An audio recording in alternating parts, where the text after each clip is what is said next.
ഞങ്ങളും ക്രൂശിക്കപ്പെട്ട ക്രിസ്തുവിനെ പ്രസംഗിക്കുന്നു. ദൈവ തിരുനാമത്തിന് മഹത്വം ഉണ്ടാകട്ടെ. ദൈവവചനം കേൾക്കുന്ന എല്ലാ പ്രിയപ്പെട്ടവർക്കും യേശുക്രിസ്തുവിൻ്റെ നാമത്തിൽ എൻ്റെ സ്നേഹവന്ദനം. അപ്പോസ്തലനായ പൗലോസ് തെസ്സലോനിക്കർക്ക് എഴുതിയ 1-ാമത്തെ ലേഖനം 5-ാം അധ്യായം അതിൻ്റെ 16-ാമത്തെ വാക്യം അതിപ്രകാരമാണ്: എപ്പോഴും സന്തോഷിപ്പീൻ, ഇടവിടാതെ പ്രാർത്ഥിപ്പീൻ, എല്ലാറ്റിനും സ്തോത്രം ചെയ്യുവീൻ, ഇതല്ലോ നിങ്ങളെക്കുറിച്ച് ക്രിസ്തു യേശുവിൽ ദൈവേഷ്ടം. ഒരു വിശ്വാസിയെക്കുറിച്ച് ദൈവം ആഗ്രഹിക്കുന്നത് ദൈവത്തിൻ്റെ ഇഷ്ടം എന്താണ് എന്നാണ് ഇവിടെ അപ്പോസ്തലനായ പൗലോസിൻ്റെ നാവിൽ കൂടി ദൈവത്തിൻ്റെ പരിശുദ്ധാത്മാവ് പറയുന്നത്. എപ്പോഴും സന്തോഷിക്കുക, എപ്പോഴും സന്തോഷമുള്ളവരാവുക. അത് നമ്മുടെ സാധാരണ ഒരു മനുഷ്യന് നമ്മുടെ ദൈനംദിന ജീവിതത്തിൽ അത് സാധ്യമാണോ? എപ്പോഴും സന്തോഷിക്കുക, ഹൃദയത്തിൽ എപ്പോഴും സന്തോഷം നിറഞ്ഞു നിൽക്കുക. അങ്ങനെയാണ് നമ്മെ ഓരോരുത്തരെയും കുറിച്ച് കർത്താവ് ആഗ്രഹിക്കുന്നത്. ഒരുപക്ഷെ ഇന്ന് നമ്മുടെ ഹൃദയത്തിൽ അനേക ദുഃഖങ്ങളുണ്ടാകാം, അനേക വേദനാ വിഷയങ്ങളുണ്ടാവാം. ഈ വചനം കേട്ടുകൊണ്ടിരിക്കുമ്പോൾ നമ്മുടെ ഹൃദയം ഒരുപക്ഷെ നീറിപ്പുകഞ്ഞ് നെടുവീർപ്പിട്ടായിരിക്കാം നാം ഈ വചനം കേൾക്കുന്നത്. എന്നാൽ പ്രിയപ്പെട്ടവരെ, നിങ്ങൾ ഈ വചനം കേൾക്കാൻ തുടങ്ങുമ്പോൾ തന്നെ നിങ്ങളുടെ ഹൃദയത്തിൽ പ്രാർത്ഥിക്കുക, കർത്താവേ, എൻ്റെ ഈ നീറുന്ന ഹൃദയത്തിന് ഒരാശ്വാസം തരണമേ എന്ന്. ഈ നീറിപ്പുകഞ്ഞ ഹൃദയത്തിലേക്ക് ആ സ്വർഗീയ സമാധാനം നീ ഒഴുക്കി തരണമേ എന്ന് നിങ്ങൾ പ്രാർത്ഥിക്കുക. പ്രിയപ്പെട്ടവരെ, കർത്താവ് നമ്മെക്കുറിച്ച് ആഗ്രഹിക്കുന്ന അതാണ്. എപ്പോഴും സന്തോഷിപ്പീൻ, ഇടവിടാതെ പ്രാർത്ഥിപ്പീൻ, എല്ലാറ്റിനും സ്തോത്രം ചെയ്യുവീൻ. ഒരു വിശ്വാസിക്ക്, ഒരു ദൈവവേദലിന് എങ്ങനെ കഴിയും എപ്പോഴും സന്തോഷിക്കാൻ? ദൈവത്തിൻ്റെ വചനം നാം പഠിക്കുമ്പോൾ ദൈവം നമുക്ക് സൗജന്യമായി തന്ന ആ സ്വർഗീയമായ രക്ഷ, ആ ഇത്ര വലിയ രക്ഷ, ആ വലിയ ശിക്ഷാവിധിയിൽ നിന്നുള്ളതായ ആ മോചനം, നിത്യ സൗഭാഗ്യം, ആ രക്ഷയിൽ നമുക്ക് സന്തോഷിക്കാൻ കഴിയും. രണ്ടാമത്, ഈ രക്ഷ കിട്ടിക്കഴിയുമ്പോൾ നമുക്ക് ലഭിക്കുന്ന മറ്റൊരു സ്വർഗീയ സൗഭാഗ്യമാണ് നമ്മുടെ പേര് ജീവൻ്റെ പുസ്തകത്തിൽ എഴുതി ചേർക്കുന്ന ആ സ്വർഗീയമായ അനുഭവം. എൻ്റെ പേര് ജീവൻ്റെ പുസ്തകത്തിൽ എഴുതി ചേർക്കുക, ഞാനൊരു സ്വർഗത്തിൽ പ്രജയായിത്തീരുക, ഞാൻ സ്വർഗത്തിന് വകയായിത്തീരുക, ഞാനൊരു സ്വർഗീയ പൗരനായിത്തീരുക, ഞാൻ നിത്യ സൗഭാഗ്യത്തിന് അവകാശിയായിത്തീരുക. ഞാൻ എത്ര ഭാഗ്യവാനാണ്! ഈ ഭൂമിയിൽ ഒരുപക്ഷെ ഞാൻ രോഗിയായിരിക്കാം, എനിക്ക് സൗന്ദര്യം കുറവായിരിക്കാം, എനിക്ക് വിദ്യാഭ്യാസം കുറവായിരിക്കാം, എനിക്ക് സമ്പത്ത് കുറവായിരിക്കാം, പല പല പോരായ്മകളും ന്യൂനതകളും എനിക്കുണ്ടായിരിക്കാം, ഒരുപക്ഷെ അംഗവൈകല്യങ്ങൾ നമുക്കുണ്ടായിരിക്കാം. എങ്കിലും എൻ്റെ പേര് സ്വർഗത്തിലെ ജീവൻ്റെ പുസ്തകത്തിൽ ജീവനുള്ള ക്രിസ്തു എഴുതി ചേർത്തു എന്നുള്ളതായ ആ ഒരു അനുഭവം, ആ ഒരു ഉറപ്പ്, അത് വീണ്ടും ജനനത്തിൽ കൂടി, ഈ രക്ഷയുടെ അനുഭവത്തിൽ കൂടി നമുക്കത് ലഭിക്കും. അതിൽ യേശുക്രിസ്തു തന്ന രക്ഷയിലും തന്മൂലം നമ്മുടെ പേര് ജീവൻ്റെ പുസ്തകത്തിൽ എഴുതി ചേർത്തതിലും നമുക്ക് എപ്പോഴും സന്തോഷിക്കാൻ കഴിയും. പ്രിയപ്പെട്ടവരെ, മറ്റൊരു കാര്യം, നമുക്ക് വീണ്ടും സന്തോഷിക്കാൻ, എപ്പോഴും സന്തോഷിക്കാനുള്ള മറ്റൊരു വിഷയം എന്താണ്? സെഫന്യാവിൻ്റെ പുസ്തകം 3-ാം അധ്യായം 14-15 വാക്യം നമുക്ക് വായിച്ചു കേൾക്കാം. സിയോൻ പുത്രിയെ ഘോഷിച്ചാനന്ദിക്ക, ഇസ്രായേലെ ആർപ്പിടുക. സിയോൻ പുത്രി ഘോഷിച്ചാനന്ദിക്ക, ഇസ്രായേലെ ആർപ്പിടുക. യെരൂശലേം പുത്രിയെ പൂർണ്ണ ഹൃദയത്തോടെ സന്തോഷിച്ചുല്ലസിക്കുക. യെരൂശലേം പുത്രിയെ പൂർണ്ണ ഹൃദയത്തോടെ സന്തോഷിച്ച് ഉല്ലസിക്കുക എന്നാണ് ദൈവത്തിന് വചനം പറയുന്നത്. പ്രിയപ്പെട്ടവരെ, സന്തോഷിച്ച് ഉല്ലസിക്കാനാണ് പറയുന്നത്, ആർപ്പിടാനാണ് പറയുന്നത്, ദൈവത്തെ സ്തുതിക്കാനാണ് പറയുന്നത്. ദൈവത്തിനെ ആർപ്പോടും ആഘോഷത്തോടും കൂടെ സന്തോഷത്തോടെ സ്തുതിക്കാനാണ് ഇവിടെ ദൈവത്തിന് വചനം പറയുന്നത്. നമുക്കൊന്നുകൂടെ വാക്യം വായിച്ചു കേൾക്കാം. സിയോൻ പുത്രിയെ ഘോഷിച്ചാനന്ദിക്ക, സിയോൻ പുത്രിയെ ഘോഷിച്ചാനന്ദിക്ക, ഇസ്രായേലെ ആർപ്പിടുക. ഇസ്രായേലെ ദൈവജനമേ നിങ്ങൾ ആർപ്പിടുക. പിന്നെ യെരൂശലേം പുത്രിയെ പൂർണ്ണ ഹൃദയത്തോടെ സന്തോഷിച്ചുല്ലസിക്ക. യെരൂശലേം പുത്രിയെ നീ പൂർണ്ണ ഹൃദയത്തോടെ സന്തോഷിച്ചുല്ലസിക്കുക. എന്താ കാര്യം? യഹോവ നിന്റെ ന്യായവിധികളെ മാറ്റി നിന്റെ ശത്രുവിനെ നീക്കിക്കളഞ്ഞിരിക്കുന്നു. പ്രിയപ്പെട്ടവരെ, അതാണ് നാം സന്തോഷിക്കാനുള്ള വകയതാണ്. എന്താണ് പൂർണ്ണ ഹൃദയത്തോടെ ആർപ്പിടാനും സന്തോഷിക്കാനും ഉല്ലസിക്കാനും ദൈവത്തിന് വചനം നമ്മോട് പറയുന്നത് എന്തുകൊണ്ടാണ്? ജീവനുള്ള ദൈവം നമ്മുടെ ന്യായവിധി മാറ്റിയിരിക്കുന്നു, നമ്മുടെ ന്യായവിധി അവൻ മാറ്റിയിരിക്കുന്നു. അതുകൊണ്ടാണ് സന്തോഷിക്കാൻ പറയുന്നത്. ന്യായവിധി മാറ്റിയിരിക്കുന്നു, നിന്റെ ശത്രുവിനെ നീക്കിക്കളഞ്ഞിരിക്കുന്നു, നിന്റെ ശത്രുവിനെ, നിന്റെ നിത്യശത്രുവായ ഈ പിശാചിനെ മാറ്റിയിരിക്കുന്നു. പിന്നെ ഇസ്രായേലിന്റെ രാജാവായ യഹോവ നിന്റെ മധ്യേ ഇരിക്കുന്നു. നിനക്കൊരു രാജാവുണ്ട്, ഇസ്രായേലിന്റെ രാജാവായ ഒരു ജീവനുള്ള ദൈവം നിന്റെ മധ്യേയുണ്ട്. അവൻ നിന്റെ അടുക്കലിരിക്കുന്നുണ്ട്, നിന്റെ ന്യായവിധി അവൻ മാറ്റിയിരിക്കുന്നു. പിന്നെ ഇനി നീ അനർത്ഥം കാണുകയില്ല, ഇനി നീ അനർത്ഥം കാണുകയില്ല. ദൈവം നമ്മുടെ ന്യായവിധി മാറ്റിയിരിക്കുന്നു. നമുക്ക് സന്തോഷിക്കാനുള്ള മറ്റൊരു വിഷയം അതാണ്. എൻ്റെ ന്യായവിധി ദൈവം മാറ്റിയിരിക്കുന്നു. ഞാൻ നിത്യ ന്യായവിധിയുടെ കീഴിലായിരുന്നു. ഞാൻ നിത്യ നാശത്തിൻ്റെ അടിമയായിരുന്നു. എന്നാൽ ജീവനുള്ള ക്രിസ്തു എൻ്റെ ന്യായവിധി മാറ്റിയിരിക്കുന്നു. ദൈവത്തിന് സ്തോത്രം. പ്രിയപ്പെട്ടവരെ, നിങ്ങളുടെ ജീവിതത്തിൽ അങ്ങനെ ഒരു അനുഭവം ഉണ്ടോ? ഞാൻ ന്യായവിധിക്ക് അർഹനായിരുന്നു. ഞാൻ നിത്യനരകത്തിൻ്റെ അവകാശിയായിരുന്നു. ഞാൻ നിത്യനരകത്തിൻ്റെ അടിമയായിരുന്നു. ഞാൻ പൈശാചിൻ്റെ വലയിൽപ്പെട്ട് നിത്യനരകത്തിലേക്ക്, കെടാത്ത തീയിലേക്ക് പിശാചിനെ വലിച്ചു കൊണ്ടുപോവുകയായിരുന്നു. എന്നാൽ ജീവനുള്ള ക്രിസ്തു എൻ്റെ ന്യായവിധിയെല്ലാം മാറ്റിയിരിക്കുന്നു. ശത്രുവിനെ അവൻ തകർത്തിരിക്കുന്നു. എനിക്കൊരു രാജാവുണ്ട്. പ്രിയപ്പെട്ടവരെ, ഇതോർക്കുമ്പോൾ നമ്മുടെ ഹൃദയം സന്തോഷിക്കാൻ തുടങ്ങും. നിങ്ങളുടെ ഉള്ളിൽ അങ്ങനെ ഒരു ബോധ്യമുണ്ടോ? അങ്ങനെ ഒരു അനുഭവം നിങ്ങൾക്ക് ലഭിച്ചിട്ടുണ്ടോ? എൻ്റെ ന്യായവിധിയെല്ലാം കർത്താവ് മാറ്റിയിരിക്കുന്നു. എന്താണ് പ്രിയപ്പെട്ടവരെ ന്യായവിധി എന്ന് പറയുന്നത്? യോഹന്നാന്റെ സുവിശേഷം 3-ാം അധ്യായം 19-ാം വാക്യം വായിക്കുമ്പോൾ, ന്യായവിധി എന്നതോ വെളിച്ചം ലോകത്തിൽ വന്നിട്ടും മനുഷ്യരുടെ പ്രവൃത്തി ദോഷമുള്ളതാകയാൽ അവർ വെളിച്ചത്തേക്കാൾ ഇരുളിനെ സ്നേഹിച്ചത് തന്നെ. മനുഷ്യൻ വെളിച്ചത്തേക്കാൾ അധികം ഇരുളിനെ സ്നേഹിക്കുന്നു. പ്രിയപ്പെട്ടവരെ, വെളിച്ചമാകുന്ന ക്രിസ്തു ഈ ഭൂമിയിലേക്ക് വന്നിട്ടും വെളിച്ചമായ ക്രിസ്തുവിനെ സ്നേഹിക്കാതെ ഇരുട്ടിന്റെ അധികാരിയായി പിശാചിനെ മനുഷ്യൻ സ്നേഹിച്ച് പിശാചിന്റെ അടിമത്തത്തിലേക്ക് മനുഷ്യൻ പോവുകയാണ്. അങ്ങനെ പോകുന്ന മനുഷ്യരെല്ലാം ന്യായവിധിയുടെ കീഴിലാണ്. വെളിച്ചം ലോകത്തിലേക്ക് വന്നിട്ടും മനുഷ്യരുടെ പ്രവൃത്തി ദോഷമുള്ളതാകിയാൽ മനുഷ്യൻ വെളിച്ചത്തേക്കാൾ അധികം ഇരുളിനെ സ്നേഹിക്കുന്നതാണ് ന്യായവിധി. ഇതല്ലേ നാം ഇന്ന് ലോകത്തിൽ കാണുന്നത്? വെളിച്ചമാകുന്ന ക്രിസ്തുവിനെ, വിശുദ്ധിയാകുന്ന ക്രിസ്തുവിനെ, സ്നേഹമാകുന്ന ക്രിസ്തുവിനെ ഇന്ന് മനുഷ്യന് വേണ്ട. അതിലും മനുഷ്യന് സന്തോഷം ഇരുട്ടിൻ്റെ വഴിയിലേക്ക് പോകുന്നതാണ്, അശുദ്ധിയുടെ വഴിയിലേക്ക് പോകുന്നതാണ്, പാപത്തിൻ്റെ വഴിയിലേക്ക് പോകുന്നതാണ്. അതാണ് ന്യായവിധി എന്ന് പറയുന്നത്. പ്രിയപ്പെട്ടവരെ, മനുഷ്യൻ്റെ ഉൽപ്പത്തി മുതൽ നാം നോക്കിയാൽ ഈ പാപത്തിൻ്റെ പരിണിത ഫലമായി വരുന്ന ന്യായവിധി ഈ ഭൂമിയിൽ വെച്ച് തന്നെ മനുഷ്യൻ അനുഭവിക്കുന്നത് തുടങ്ങുകയാണ്. നമുക്കറിയാം, ആദിമ മനുഷ്യനായ ആദാമിനെയും ഹൗവായെയും ഏദൻ തോട്ടത്തിൽ, ആ സ്വർഗീയ ഏദനിൽ ദൈവം സൃഷ്ടിച്ചാക്കി. വളരെ സന്തോഷത്തോടെ, വളരെ സമാധാനത്തോടെ, ആർത്തുല്ലസിച്ചുകൊണ്ട് സന്തോഷിച്ച് യേശുക്രിസ്തുവിനെ കരം പിടിച്ച് നടന്നതായ ഒരു കാലം ആദാമിനും ഹൗവായ്ക്കും ഉണ്ടായിരുന്നു. ഈ സന്തോഷം കണ്ടുകൊണ്ട് അവൻ്റെ ഈ സന്തോഷത്തിൽ അസൂയാലുവായ പിശാച് ഈ ഏദൻ തോട്ടത്തിലേക്ക് ഇറങ്ങി ചെല്ലുകയും ദൈവം അവർക്ക് കൊടുത്തതായ വചനത്തിന് വിപരീതമായ ഒരു വചനം അവരുടെ ഹൃദയത്തിൽ കൊടുക്കുകയും നിർഭാഗ്യവശാൽ പിശാച് ഈ ആദാമിനെയും ഹൗവായെയും പാപത്തിൽ വീഴിക്കുകയും ചെയ്തു. അവരുടെ ഉള്ളൊരു അവിശ്വാസ ചിന്ത കൊടുത്തു. ദൈവം പറഞ്ഞ വചനത്തേക്കാൾ നല്ലത് പിശാചിൻ്റെ വചനമാണല്ലോ എന്ന് അവരുടെ ഉള്ളിലൊരു ചിന്ത. വെളിച്ചത്തേക്കാൾ അവർ ഇരുളിനെ സ്നേഹിക്കുകയായിരുന്നു. വെളിച്ചത്തേക്കാൾ അധികം വെളിച്ചത്തിൻ്റെ വചനത്തേക്കാൾ ഇരുളിൻ്റെ വചനത്തിന് ചെവി കൊടുക്കുകയായിരുന്നു. പ്രിയപ്പെട്ടവരെ, നിങ്ങൾ ഏത് വചനത്തിനാണ് ചെവി കൊടുക്കുന്നത്? ജീവനുള്ള ദൈവത്തിൻ്റെ വചനത്തിനാണോ? വെളിച്ചത്തിൻ്റെ വചനത്തിനാണോ? അതെയോ പിശാചിൻ്റെ ഇരുട്ടിൻ്റെ വചനത്തിനാണോ നിങ്ങൾ ചെവി കൊടുക്കാറ്? ആദമും ഹവ്വയും ഇരുട്ടിൻ്റെ ശബ്ദത്തിന് ചെവി കൊടുത്തു. എന്ത് സംഭവിച്ചു? പ്രിയപ്പെട്ടവരെ, അവർ വെളിച്ചത്തിൻ്റെ രാജ്യമായ ഏദൻ തോട്ടത്തിൽ നിന്ന് ദൈവം ആദമിനെയും ഹവ്വയെയും വെളിയിലിറക്കി പുറത്താക്കേണ്ടി വന്നു. പ്രിയപ്പെട്ടവരെ, അവിടെ ആദ്യമേ ദൈവിക ന്യായവിധി തുടങ്ങുകയാണ്. മനുഷ്യ സൃഷ്ടി മുതൽ പാപത്തിൻ്റെ പരിണിത ഫലമായി പാപത്തിന് ഇടം കൊടുത്തതുകൊണ്ട്, പിശാചിന് ഇടം കൊടുത്തതുകൊണ്ട്, ഇരുട്ടിന് ഇടം കൊടുത്തതുകൊണ്ട് ഇതാ സ്വർഗീയ പർദീസായിൽ നിന്ന്, ഏദൻ പർദീസായിൽ നിന്ന് ആദമിനെ ജീവനുള്ള ദൈവം പുറത്താക്കി കളഞ്ഞു. പ്രിയപ്പെട്ടവരെ, അത് സ്വാഭാവികമായി അവരുടെ ജീവിതത്തിൽ വന്ന പാപം മൂലം സ്വാഭാവികമായി വന്നു ചേർന്ന ഒരു ന്യായവിധിയാണത്. ദൈവത്തിന് സ്തോത്രം. പ്രിയപ്പെട്ടവരെ, ഈ ഭൂമിയിൽ വെച്ച് തന്നെ പാപത്തിൻ്റെ ഫലമായി ഉണ്ടാകുന്ന ന്യായവിധി ആരംഭിക്കുകയാണ്. എന്നാൽ ജീവനുള്ള ദൈവത്തിൻ്റെ സ്നേഹം നാം ഇവിടെ കാണുകയാണ്. പ്രിയപ്പെട്ടവരെ, ആദിമ മനുഷ്യന് ന്യായവിധിയുടെ അനുഭവം ഉണ്ടായെങ്കിൽ ദൈവം ഇവിടെ ഇതാ ന്യായവിധിക്ക് പരിഹാരമായി ഒരു പരിഹാരം കാണിച്ചു കൊടുക്കുകയാണ്. എന്താണ് പരിഹാരം? ഒരു ജീവനുള്ള മൃഗത്തെ അറുത്ത് അതിൻ്റെ തോൽ കൊണ്ട് അവരുടെ നഗ്നത മറയ്ക്കുകയാണ്. പ്രിയപ്പെട്ടവരെ, അത് യേശുക്രിസ്തുവിൻ്റെ യാഗത്തിൻ്റെ ഒരു മുൻകുറി ഏദൻ തോട്ടത്തിൽ ജീവനുള്ള ദൈവം സ്ഥാപിക്കുകയാണ്. ദൈവത്തിന് സ്തോത്രം. പ്രിയപ്പെട്ടവരെ, വീണ്ടും തലമുറകൾ കഴിഞ്ഞു, മനുഷ്യർ പെരുകി. നോഹയുടെ കാലം വന്നപ്പോൾ നമുക്കറിയാം, ഈ നോഹയുടെ കാലത്ത് ജനത്തിൻ്റെ മ്ലേച്ഛതകളും അശുദ്ധിയെല്ലാം വർദ്ധിച്ച് അവരുടെ ഹൃദയ നിരൂപണങ്ങളും അവരുടെ ഹൃദയത്തിൻ്റെ വിചാരങ്ങളെല്ലാം മ്ലേച്ഛത കൊണ്ട് നിറഞ്ഞ് ദൈവത്തിൻ്റെ ഹൃദയത്തിന് ഈ മനുഷ്യനെ ഉണ്ടാക്കിയതുകൊണ്ട് ദൈവം വേദനിച്ചു എന്നാണ് ഉൽപ്പത്തി പുസ്തകം 6-ാം അധ്യായത്തിൽ നാം വായിക്കുന്നത്. പ്രിയപ്പെട്ടവരെ, മനുഷ്യനെ സൃഷ്ടിച്ചതുകൊണ്ട് ദൈവം വേദനിക്കുകയാണ്. അവരുടെ ജീവിതത്തിലേക്ക്, ആ ദേശത്തേക്ക് വലിയൊരു ന്യായവിധി വരികയാണ്.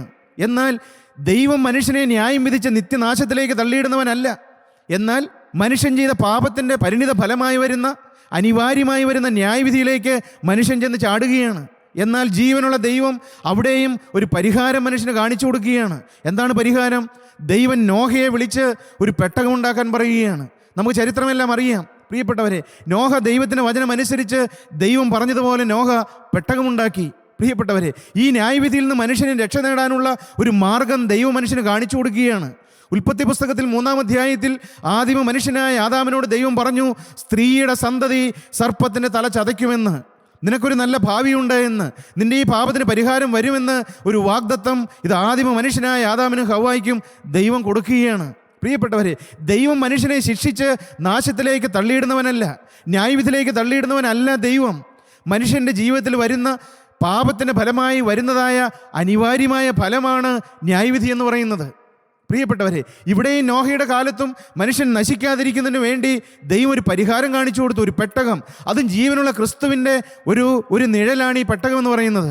പ്രിയപ്പെട്ടവരെ, വീണ്ടും കാലങ്ങൾ കഴിഞ്ഞു, തലമുറകൾ കഴിഞ്ഞു, നൂറ്റാണ്ടുകൾ കഴിഞ്ഞു. നമുക്കറിയാം യാക്കോബിൻ്റെ മക്കളെല്ലാം ഇതാ മിസ്രൈമിൽ ഫറവോൻ്റെ അടിമത്തത്തിലായിരുന്നു.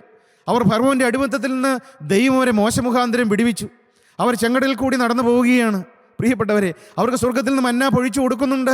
അവർക്ക് ഇതാ അവരുടെ മുമ്പേ നടക്കുവാൻ ഇതാ സ്വർഗത്തിന് ജീവനുള്ള ദൈവത്തിൻ്റെ പരിശുദ്ധാത്മാവ് അവരെ രാത്രിയിൽ അഗ്നിസ്തംഭമായും പകൽ മേഘസ്തംഭമായും അവരെ നടത്തിക്കൊണ്ട് പോവുകയാണ്. അനേക അത്ഭുതങ്ങളും അടയാളങ്ങളെല്ലാം അവർ കാണുന്നുണ്ട്.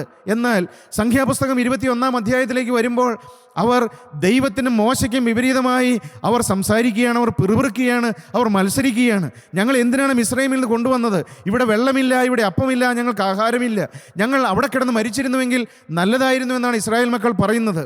പ്രിയപ്പെട്ടവരെ, അവരുടെയും ജീവിതത്തിൽ വന്ന ഈ ദൈവത്തോടും ദൈവത്തിൻ്റെ ദാസനായ മോശയോടും വന്ന ഈ മത്സരം മൂലം, പിറുപിറുപ്പ് മൂലം, ചോദ്യം മൂലം അവരുടെ ജീവിതത്തിൽ നിന്ന് പാപത്തിൻ്റെ അനിവാര്യമായ ഫലം അവരുടെ ജീവിതത്തിൽ വരികയാണ്.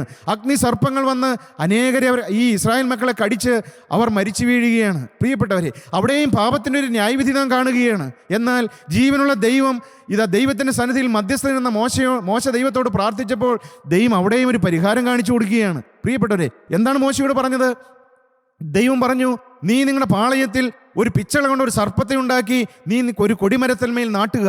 ആ കൊടിമരത്തിലേക്ക് വിശ്വാസത്തോടെ നോക്കുന്നവനെല്ലാം രക്ഷപ്പെടുമെന്ന് ജീവനുള്ള ദൈവം ന്യായവിധിയിൽ നിന്ന് രക്ഷപ്പെടാൻ ഒരു മാർഗം കാണിച്ചു കൊടുക്കുകയാണ്. പ്രിയപ്പെട്ടവരെ, ദൈവം എന്ന് ന്യായം വിധിച്ച് നിത്യനാശത്തിലേക്ക് മനുഷ്യനെ തള്ളിയിടുന്നവനല്ല. മനുഷ്യൻ്റെ പാപം മൂലമാണ് നാശത്തിലേക്ക് മനുഷ്യൻ പോകുന്നത്. നമ്മുടെ ജീവിതത്തിൽ നാം പിശാചിന് ഇടം കൊടുക്കുന്നത് കൊണ്ടാണ്, ഇരുട്ടിൻ്റെ വഴികളിലേക്ക് പോകുന്നത് കൊണ്ടാണ് നമ്മുടെ ജീവിതത്തിൽ ന്യായവിധി വരുന്നത്. പ്രിയപ്പെട്ടവരെ, എന്നാൽ മനുഷ്യനെ ഈ ന്യായവിധിയിൽ നിന്ന് രക്ഷിക്കാൻ യേശുക്രിസ്തു പരിഹാരം വരുത്തിയിട്ടുണ്ട്. ദൈവത്തിന് സ്തോത്രം. പ്രിയപ്പെട്ടവരെ, നിങ്ങൾക്ക് മനസ്സാണോ? ദൈവത്തിന് സ്തോത്രം. ഈ ഭൂമിയിൽ വരുന്ന ന്യായവിധിയുണ്ട്, ഒരു നിത്യമായ ന്യായവിധിയുണ്ട്. അപ്പോസ്തലനായ പൗലോസ് കൊരിന്ത്യർക്ക് എഴുതിയ 2-ാമത്തെ ലേഖനം 5-ാം അധ്യായം 10-ാം വാക്യത്തിൽ നാം ഇപ്രകാരമാണ് വായിക്കുന്നത്: അവനവൻ ശരീരത്തിലിരിക്കുമ്പോൾ ചെയ്തത് നല്ലതാകിലും തീയതാകിലും അതിന് തക്കവണ്ണം പ്രാപിക്കേണ്ടതിന് നാം എല്ലാവരും ക്രിസ്തുവിന്റെ ന്യായാസനത്തിന് മുമ്പാകെ വെളിപ്പെടേണ്ടതാകുന്നു. പ്രിയപ്പെട്ടവരെ, ഇത് ഒരു അന്ത്യ ന്യായവിധിയെക്കുറിച്ചാണ് അപ്പോസ്തലൻ പറയുന്നത്. അവനവൻ ശരീരത്തിൽ ഇരിക്കുമ്പോൾ ചെയ്തത് നല്ലതാകിലും തീയതാകിലും അതിന് തക്കവണ്ണം പ്രാപിക്കേണ്ടതിന് നാം എല്ലാവരും ക്രിസ്തുവിന്റെ ന്യായാസനത്തിന് മുമ്പാകെ വെളിപ്പെടേണ്ടതാകുന്നു. പ്രിയപ്പെട്ടവരെ, നാം ഈ ഭൂമിയിൽ ജീവിക്കുമ്പോൾ അവനവൻ ശരീരത്തിലിരിക്കുമ്പോൾ ചെയ്തത് അത് നല്ലതാണെങ്കിലും തീയതാണെങ്കിലും ഇരുട്ടിൻ്റെ വഴികളാണെങ്കിലും ഇതാ വെളിച്ചത്തിൻ്റെ വഴികളാണെങ്കിലും അതിന് തക്കവണ്ണം പ്രാപിക്കേണ്ടതിന് നാം എല്ലാവരും ക്രിസ്തുവിൻ്റെ ന്യായാസനത്തിന് മുമ്പാകെ വെളിപ്പെടേണ്ടതാകുന്നു എന്നാണ് ജീവനുള്ള ദൈവത്തിന് വചനം പറയുന്നത്. പ്രിയപ്പെട്ടവരെ, വെളിപ്പാട് പുസ്തകം 21-ാം അധ്യായത്തിലേക്ക് വരുമ്പോൾ അവിടെ ഒരു വെള്ള സിംഹാസനത്തിലെ ന്യായവിധി നാം കാണുന്നുണ്ട്. അതൊരു അന്തിമ ന്യായവിധിയാണ്. ദൈവത്തിന് സ്തോത്രം.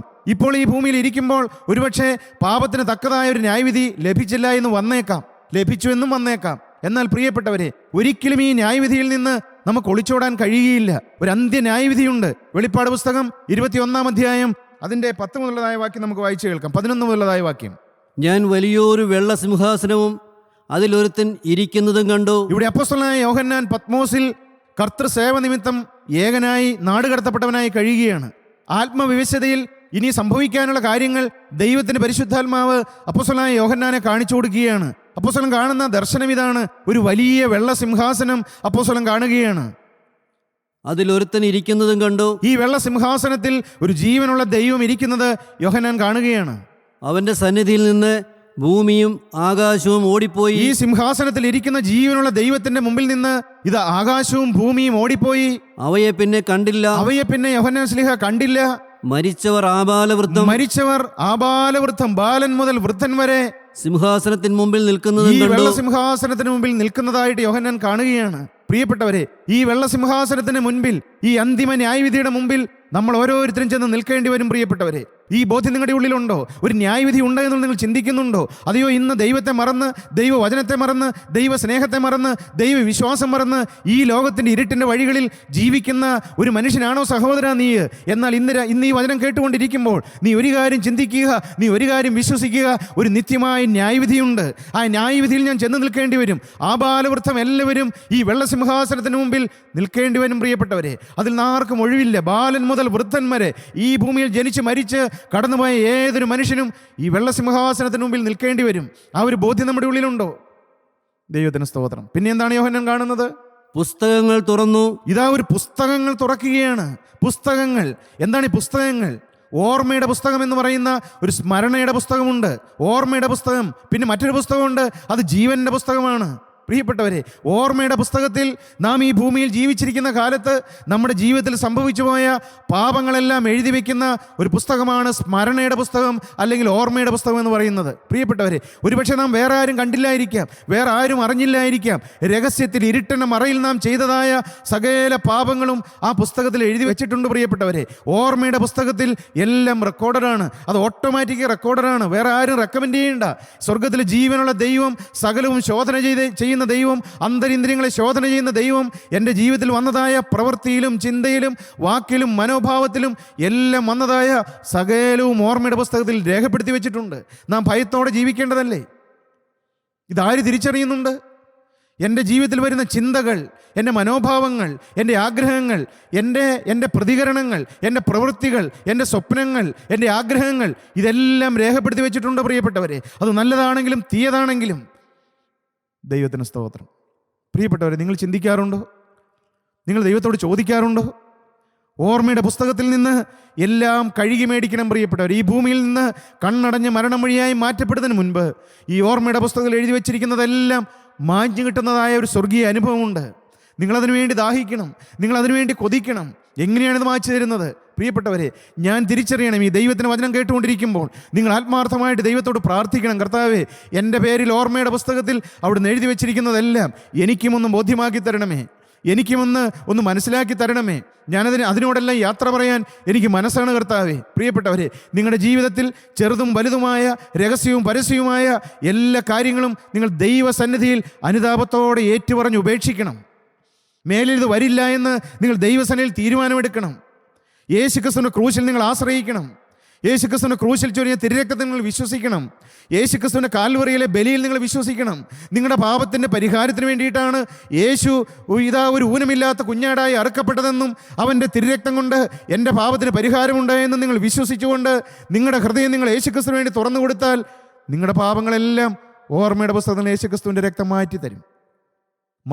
പ്രിയപ്പെട്ടവരെ, നിങ്ങളാരും ഭയപ്പെടേണ്ട ആവശ്യമില്ല.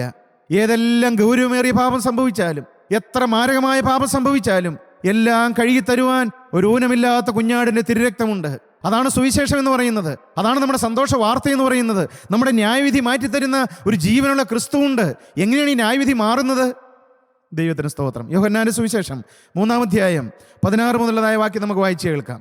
തൻ്റെ ഏകജാതനായ പുത്രനിൽ വിശ്വസിക്കുന്ന ഏവനും നശിച്ചു പോകാതെ നിത്യജീവൻ പ്രാപിക്കേണ്ടതിന് ദൈവം അവനെ നൽകുവാൻ തക്കവണ്ണം ലോകത്തെ സ്നേഹിച്ചു. പ്രിയപ്പെട്ടവർ, ഒരുപക്ഷെ നമുക്ക് എല്ലാവർക്കും കാണാതെ അറിയാവുന്നൊരു വേദഭാഗമായിരിക്കാം.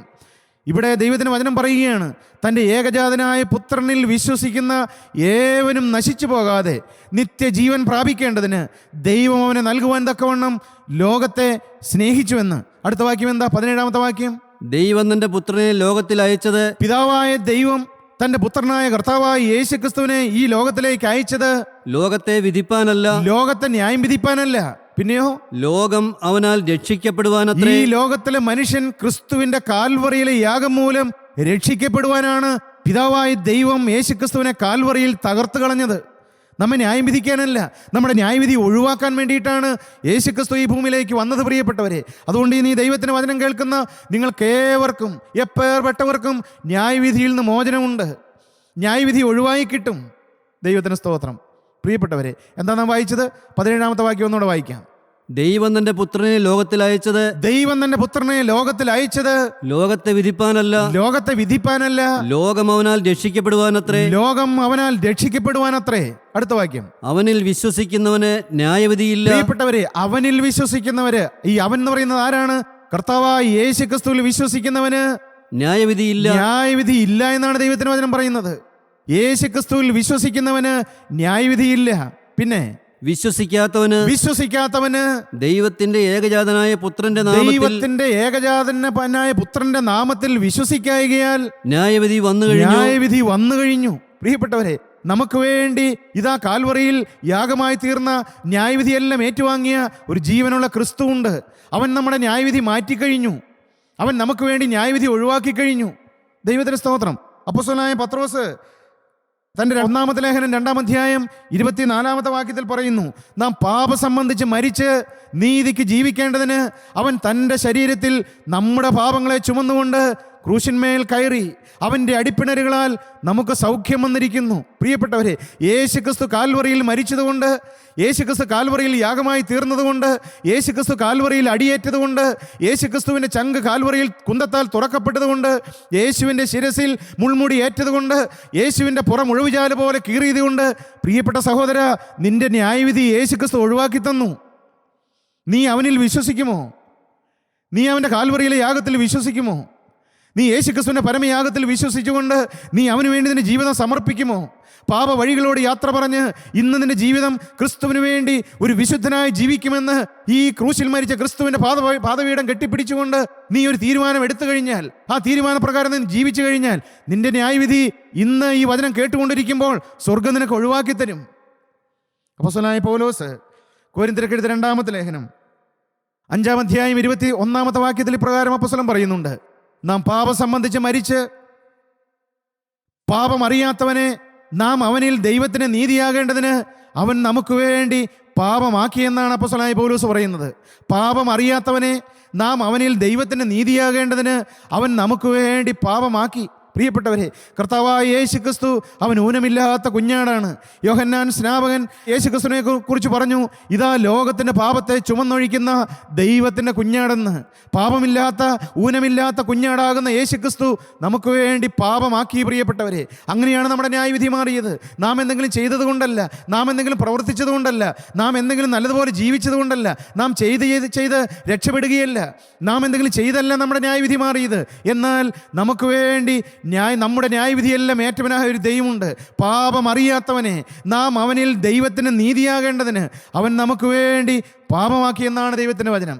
നമുക്ക് വേണ്ടി, നമുക്ക് പകരമായി പാപമായി ന്യായവിധി ഏറ്റ, നമ്മുടെ പാപത്തിന് പരിഹാരമായി ന്യായവിധിയായി ഏറ്റവനായ ഒരു ക്രിസ്തുവുണ്ട്.